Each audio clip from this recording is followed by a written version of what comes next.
Gloria a Dios, bienvenido a su programa Palabra y Profecía. Usted está con el pastor Edgardo Hernández, bienvenido. Qué bendición tenerlo en sintonía.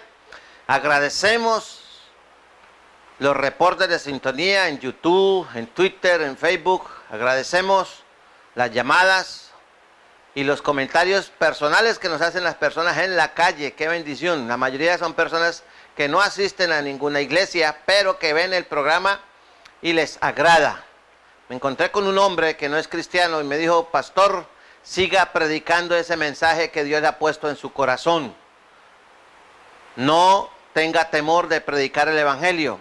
Gloria a Dios por ese hombre, que Dios lo bendiga, él sabe quién es. Hoy vamos a hablar del libro de los Hechos, en el capítulo 16, verso 16, donde se narra un incidente que desata y concluye con una de las preguntas más importantes que puede hacer cualquier hombre en la historia de su vida. Dice así la palabra de Dios en el libro de Hechos, capítulo 16, que dice así: aconteció que mientras íbamos a la oración, nos salió al encuentro una muchacha que tenía espíritu de adivinación, la cual daba gran ganancia a sus amos adivinando.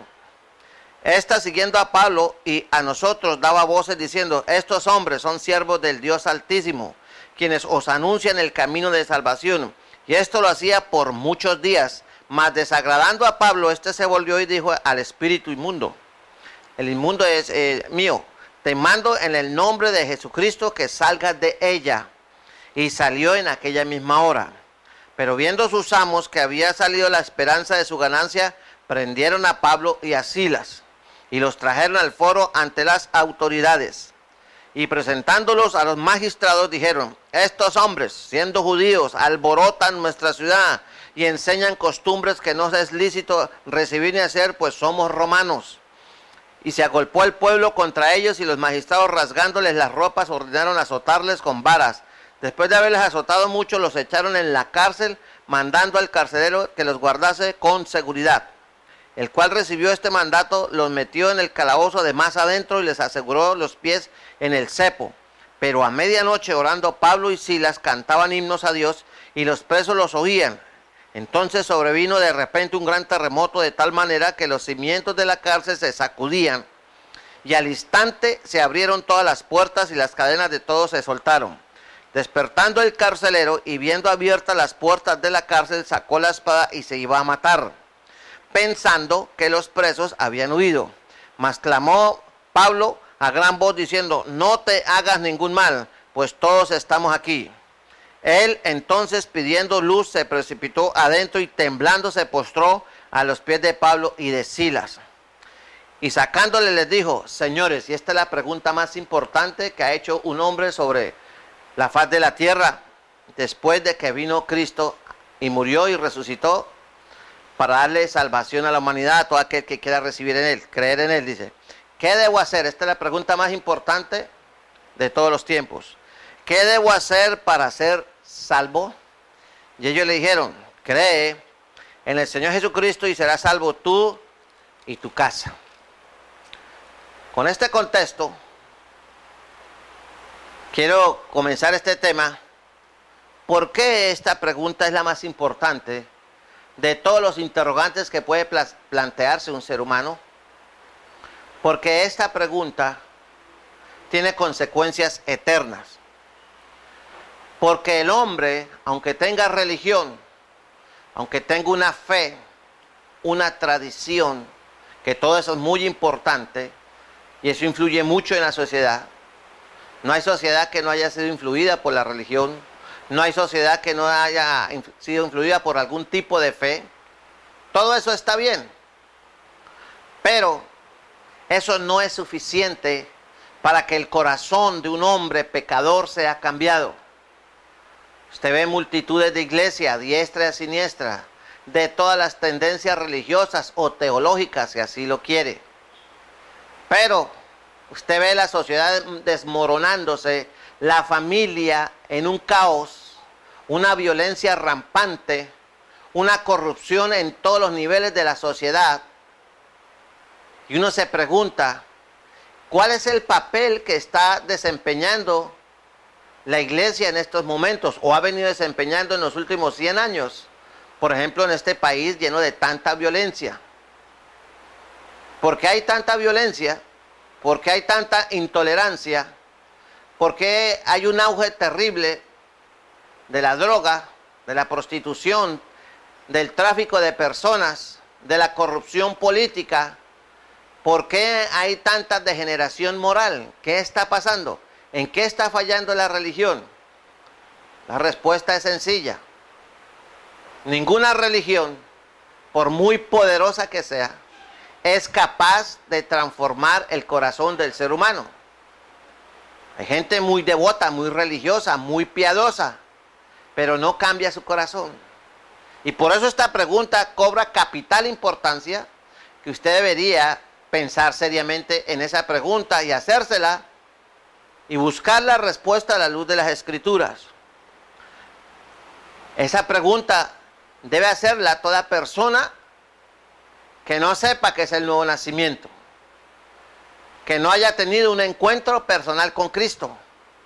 Esa pregunta es para el religioso, para el ateo, para el incrédulo, para el escéptico, para el burlador, para el humanista, para el científico, para el político, para la madre, para el padre, para el joven, para el anciano, para el intelectual y para el ignorante, para el blanco y para el negro, para el rico y para el pobre. Es para todos.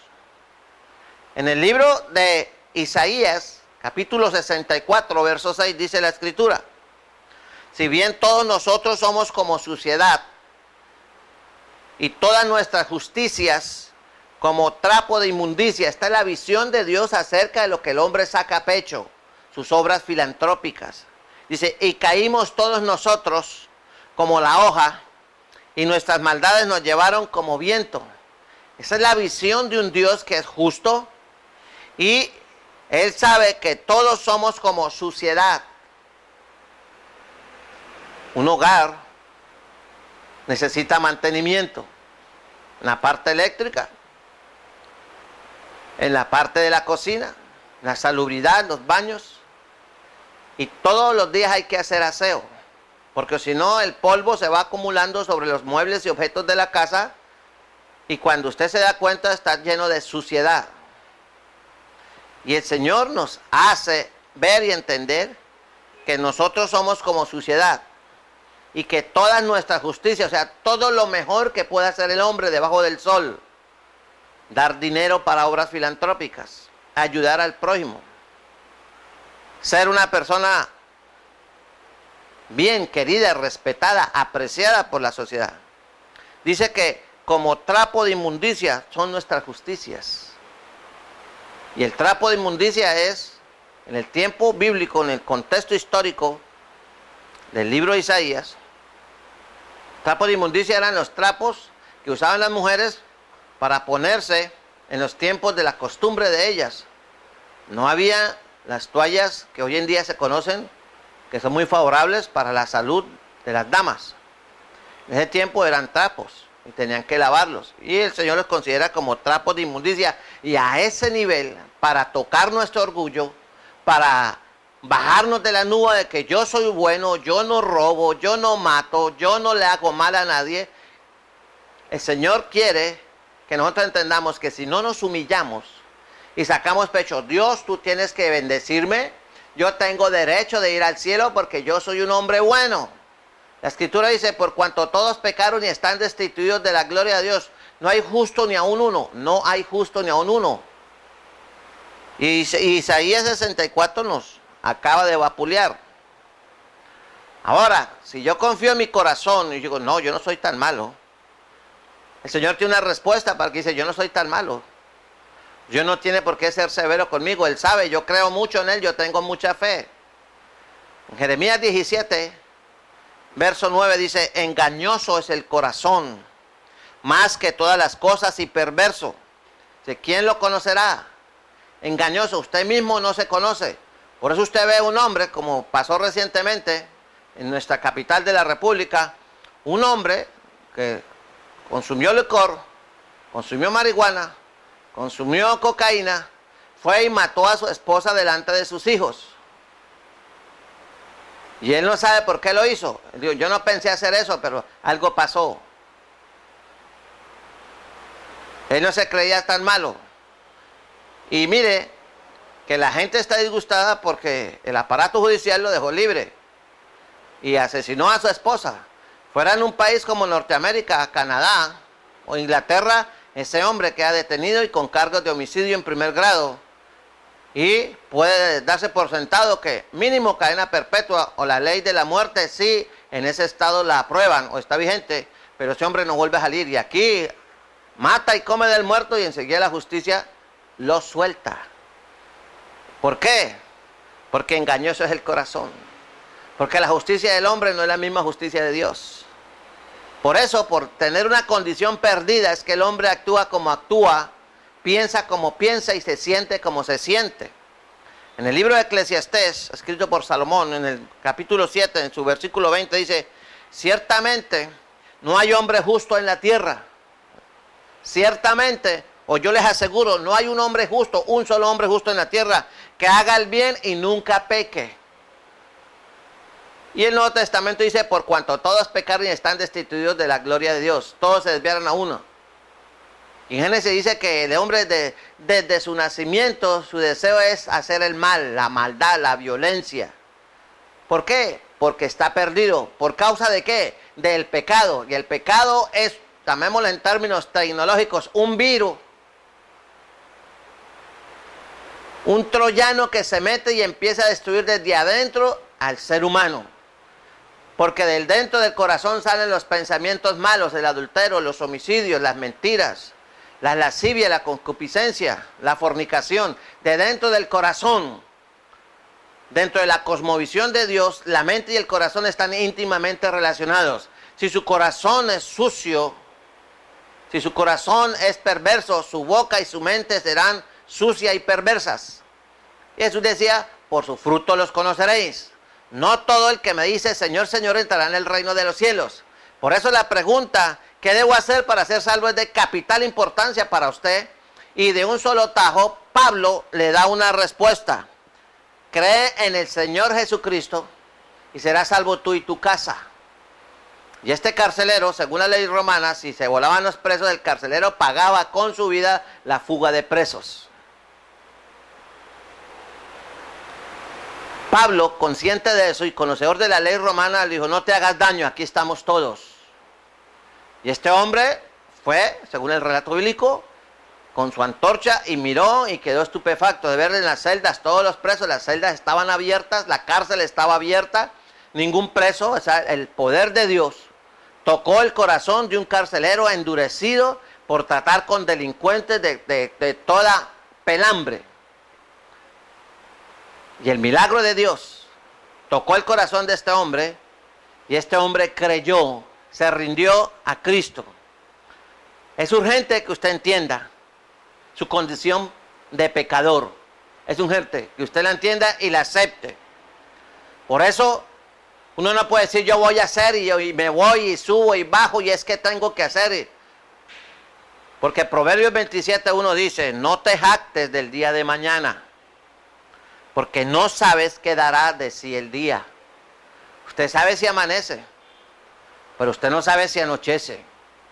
Usted puede amanecer lleno de salud y 1 o 2 horas después puede estar en un hospital. Usted puede ver toda su familia, despedirse, desayunar con ellos y quizás sea la última vez. Y hay miles que les ha pasado eso. Puede salir a la oficina y en el transcurso tener un tremendo accidente que cambiará su vida para siempre, o usted perderá su vida de acuerdo a las circunstancias que le toque vivir. Por eso es urgente que usted resuelva esa pregunta que está en la Escritura: ¿qué debo hacer para ser salvo? Ahí no dice Pablo, el apóstol Pablo, no le dice a este hombre: vea, usted tiene que hacer tantas promesas. Pablo no le dice: usted tiene que ir a hacer estas peregrinaciones, pagar tantas mandas, tiene que dar determinado dinero cada tanto tiempo, tiene que vestirse de tal manera, tiene que abstenerse de ciertos alimentos, necesita cambiar su dieta, tiene que comprarse tal libro para que usted pueda ser salvo. No, le dijo: cree en el Señor Jesucristo. O sea que hay una fe que salva, una fe salvadora podemos llamarla. Y hay una fe religiosa. La fe religiosa es la que cree en Dios, la que cree en Cristo, en el Espíritu Santo, cree en todos los santos, cree en la Virgen María, pero es una fe que no salva. Pero la fe salvadora es la que lo lleva a usted a los pies de Cristo.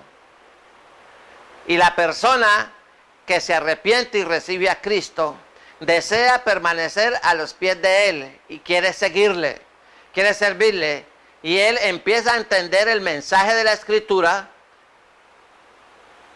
y se le revela por qué Jesús decía, si me amáis, guardad mis mandamientos. Empieza a entender por qué Jesús le decía a la clase religiosa recalcitrante, millonaria y orgullosa, no todo el que me dice Señor, Señor entrará en el reino de los cielos. Y fue más allá.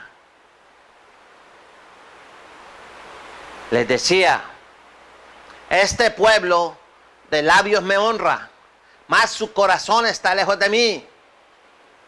Y esta gente no entendió porque su fe era religiosa, tradicional, era una fe, podemos llamarla profesional. Pero la fe salvadora es la que se ve reflejada en 2 Corintios 5:17. De modo que si alguno está en Cristo, nueva criatura es. Las cosas viejas pasaron, he aquí todas son hechas nuevas. Cuando usted tiene la fe salvadora es porque usted se ha arrepentido y la sangre de Cristo lo ha limpiado de todo pecado. Y usted actúa, la fe salvadora lo lleva a los pies de Cristo.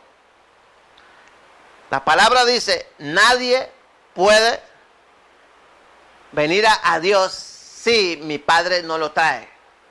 Usted necesita ser tocado por Dios para que llegue a los pies de Cristo. Por eso se predica el Evangelio, porque la fe viene por el oír y el oír por la palabra de Dios. De ahí la gran responsabilidad que le compete o le cabe a toda persona que predica el Evangelio. La Escritura no puede ser quebrantada, el Evangelio no puede ser tergiversado. Mire lo que dice la palabra de Dios allá en el libro de Gálatas. Por eso usted debe leer la Biblia.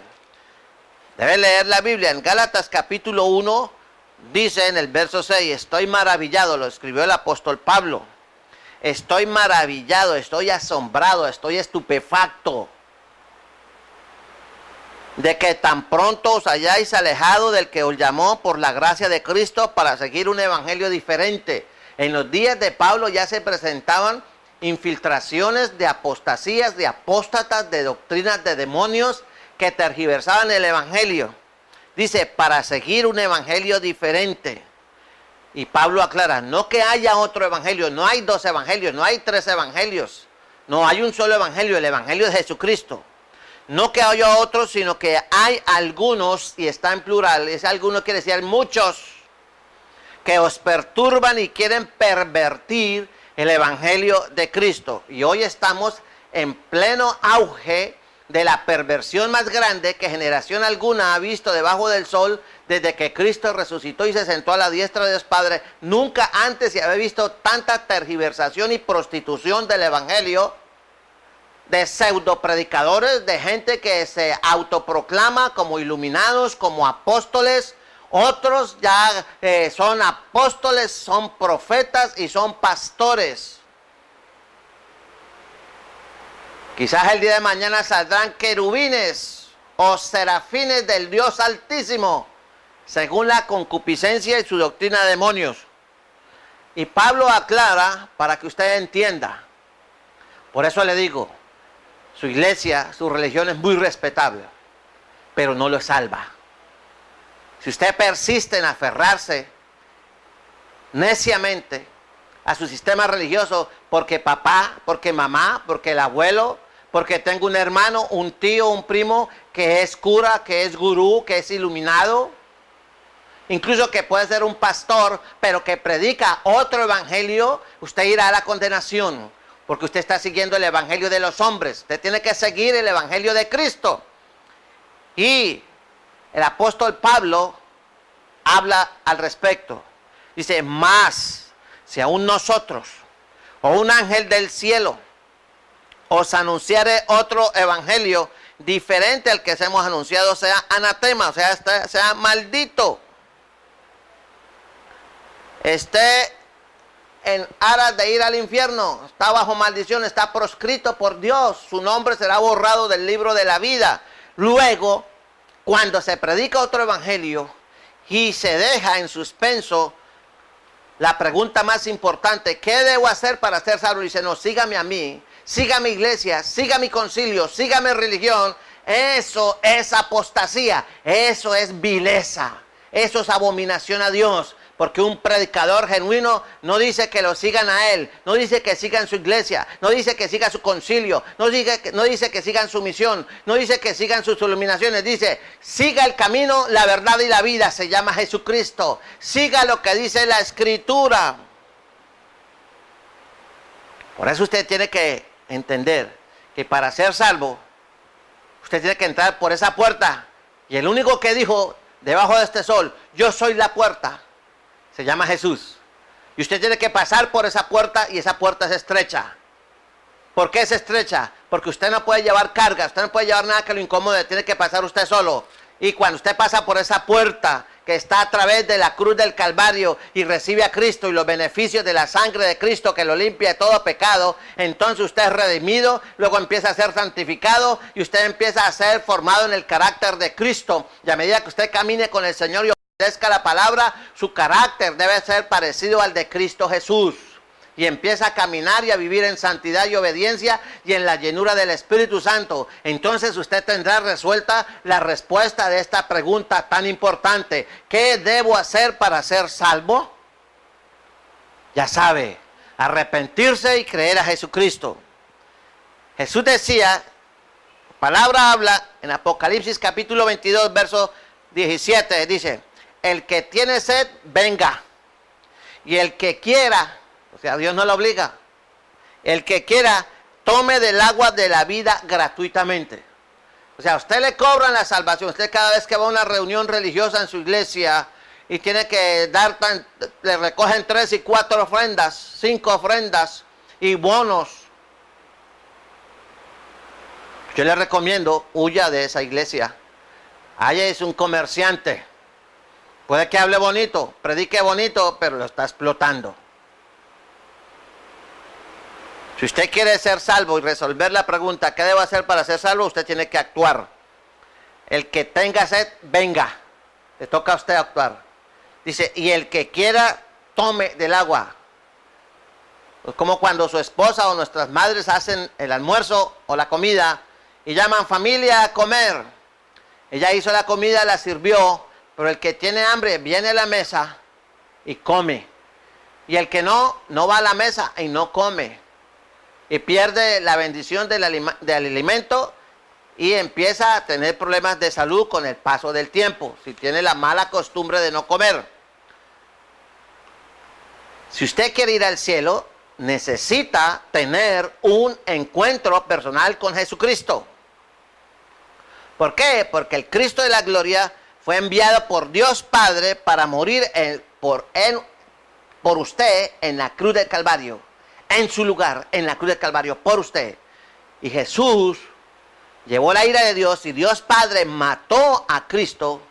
Por eso Jesús dijo, Dios mío, en tus manos encomiendo mi espíritu. Y Él lo entregó cuando se hizo pecado y exclamó angustiado, Dios mío, ¿por qué me has abandonado? Porque el pecado, por primera vez en su vida, el Cristo de la gloria, perdió la comunión con Dios por causa del pecado. Por eso es que usted se levanta, tiene una religión, pero usted busca la religión cuando le necesita matrimonios, bautizos, el funeral, o acompañar a una fiesta o una misa especial de un recuerdo de los años, un onomástico, de alguna amistad o de un ser querido. De resto, usted vive su vida como quiere, no sabiendo o usted ignorando o no le importa que el día que usted muera, sus títulos, su dinero, todo lo que usted ganó con esfuerzo, con mucha lucha, no le va a servir ni va a contribuir en una milésima para que usted halle gracia delante de Dios. Antes, si usted no se arrepiente, va a perecer. Por eso usted necesita tener claro que lo único que tiene que hacer usted para ser salvo es arrepentirse y recibir a Cristo como Señor y Salvador. Dice, el que tiene al Hijo, en 1 de Juan, capítulo 5, verso 2, el que tiene al Hijo, el que tiene a Cristo, tiene la vida. Y el que no tiene al Hijo de Dios no tiene la vida. Ahí no dice que el que tiene la religión o el que va a la iglesia de fulano o de fulana de tal o el que pertenece al discipulado, al apostolado de no sé quién, va a ir al cielo. No. Primera de Juan 5:12 es claro, contundente.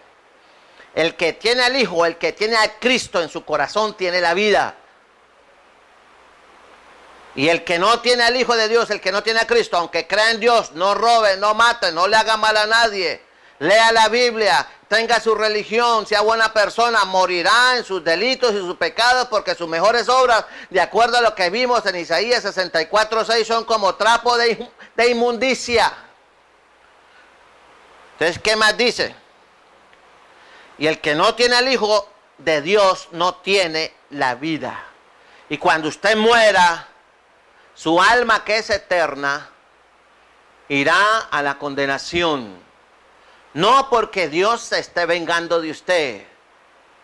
Es que usted tomó la triste y fatal y necia decisión de creer en Dios, de tener religión, de tener mucha fe, pero nunca de obedecer, ni creer, ni mucho menos arrepentirse y reconocer a Cristo como Señor y Salvador. Ese error le costará la vida eterna. Dios no lo hizo a usted para que vaya a convivir con Satanás y sus ángeles por toda la eternidad en el infierno. Dios lo hizo a usted, que me está escuchando y viendo, para la gloria de Dios. Aunque tengamos que sufrir aquí, aunque tengamos luchas, problemas, enfermedades y después la muerte, porque por causa del pecado todos tenemos que morir, pero tenemos una prenda de garantía que si yo creo en Cristo, ¿qué tengo que hacer para ser salvo? Cree en el Señor Jesucristo y serás salvo tú y tu casa. Esto no quiere decir que si usted en una familia de 10 personas, uno solo se entrega a Cristo y los demás se salvan. No, la salvación es individual, porque cada uno dará a Dios cuenta de sí. Y usted no puede decir, no, mi señor iba a la iglesia, yo le mandaba, yo le daba para el bus y le mandaba hasta el diezmo al pastor. Muy bueno que lo haga, pero no es suficiente. Hay una orden de Dios que usted necesita conocerla, la puede obedecer o la puede ignorar. Asuma las consecuencias. Esa orden está en Hechos 17:30, que dice así: porque Dios, habiendo pasado por alto los tiempos de esta ignorancia, ahora manda a todos los hombres en todo lugar que se arrepientan. Eso es para usted. Y si usted no se arrepiente, porque usted no roba, porque usted no mata, porque usted no le hace mal a nadie, porque usted cree mucho en Dios, porque usted tiene mucha fe y porque usted tiene su religión, entonces usted estará cometiendo el peor error de su vida y no estará resolviendo la pregunta: ¿qué debo hacer para ser salvo? Arrepentirse y creer en el Señor Jesucristo para que sea salvo. En Romanos 10:13 dice: porque todo aquel que invocar el nombre del Señor será salvo. Ahí no dice, vuelvo y le leo, en Romanos 10:13 dice: porque todo aquel que invocare el nombre del Señor será salvo. Ahí no dice que el que pertenezca a una iglesia, que el que pertenezca a una religión, ahí no dice que el que crea mucho en Dios, ahí no dice que el que tenga mucha fe, ahí no dice sino el que crea. El que cree, el que invocare el nombre del Señor será salvo. Pero para eso hay que creer de corazón. Cualquiera invoca el nombre de Dios. Un atracador, un asesino, un sicario, va a dar su golpe a su víctima inocente, se encomienda a Dios y se echa la bendición: Dios mío, Virgen Santísima, ayúdame porque tengo que hacer esta vuelta. Y terminó y volteó, asesinó, robó, hizo lo que hizo. Y después dice: gracias Diosito que me cuidaste y no me cogieron. ¡Wow! ¡Qué susto! Pero ya conseguí la plata. Él invocó el nombre de Dios. ¿Será que Dios lo acompañó? No. ¿Tiene fe? Sí, pero no es una fe salvadora. La fe salvadora es la que quiere permanecer a los pies de Cristo, amarle, servirle y obedecerle y ser como Él. ¿Usted tiene esa fe? Así que mi amigo, ya sabe cuál es la respuesta para la pregunta más importante sobre la faz de la tierra. ¿Qué debo hacer para ser salvo? Estuvo con usted el pastor Edgardo Hernández. Dios le bendiga, que esté muy bien.